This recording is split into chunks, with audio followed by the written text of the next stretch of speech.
Hey everyone, welcome to my studio. If you are new here, I am partnering with mosaic artist Jennifer Freeman on this public mosaic that measures 36 feet long by about 4 feet high. It's called the Landscape of Dunwoody. It says Dunwoody right there. And it has 12 panels. For now, I'm working with glass using silicone adhesive, and Jennifer is working mostly on the ceramic portion using thinset as the adhesive. We are getting close to wrapping it up, and I am working on this area here. Let me show you where I'm at. Here it is. I've got panels 9 and 10 on my work surface here. I'm almost finished with this tree trunk, which is also the letter Y. So I've got 3 more sections to do. And Jennifer hardly has anything to work on. So she's taking a holiday break and spending some time with her family so that when we meet up, we can trade panels, because she has a little bit of work to do on this one. And then I think we're going to be almost done, and maybe a tiny bit of work to do on that one.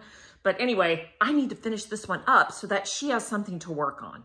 So that is going to be my focus this week.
Once I'm done with an area, I just want to talk for a second about what I do with this glass. I take out the bigger strips and store them for later.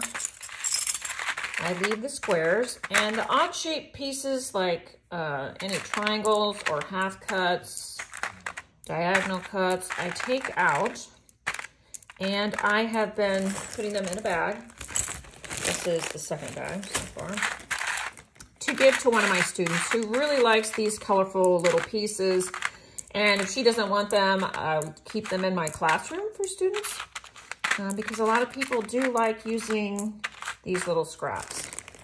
So that's where a lot of the usable pieces go that aren't completely scrappy. So now these bigger squares, I'm going to save them. And this is the scrap that ends up going in the trash. Not too bad. All these squares I'm going to save. And the reason I'm saving them is so that when we go to install, I will have a nice inventory of pieces in case one wasn't adhered, or a piece gets chipped or broken, or if there's any issues, I will have some of each mix to choose from if I have to make any repairs at the last minute. So I'm holding on to these till the end.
got these two areas. Here's the edge of panel 9 under the tree to do, and then I can hand this off to Jennifer. So this teal color is, I want that to pop. So the teal that goes under the trees, or that aqua color, needs to pale in comparison to that. And then once it gets past the trees, I can brighten it up a little bit. So on these couple pieces, I want it to dull it down a little bit. And I will show you some palette choices. I'm gonna examine this area that I filled in just prior to this one, and I want to make sure that I do something a little bit different. So I'm always using blues and greens and teals, but note that here I've got a streaky green. This time I will use a more solid green. If you like the mottled teals, I'm gonna use that one. I have this, which is a true green, so I'm gonna use that. It's a streaky, but it's a little bit on the blue side. And I've got this muted one. I have one that's more solid but teal. And then I have this teal with purple, which sort of grays things down a bit. So I do like this one, and that's gonna be my palette for this area.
Possibly have heard me say how much I love this and how much I love this.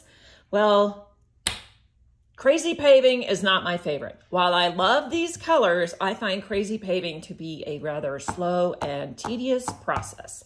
I think perhaps crazy paving with tiles may be a little bit more organic. I know that Jennifer will smash the tile to start, and she's starting with sort of a square tile and then goes from there.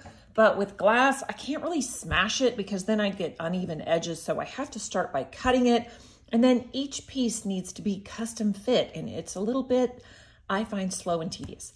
Now that is me personally. I like how it looks. I just don't enjoy the process as much as I enjoy putting these lovely pieces and these easy squares in place. That's it. I brought up my ruler to give you a sense of how big this area is. It is about, here's a foot, 12 inches wide or so. Here's 13 inches by, and I'm just going to this black line, 10 inches. So roughly 10 by 12 with the corners cut off, a little less than a square foot. Here I go.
that's putting it together. Thanks for watching. See you next time.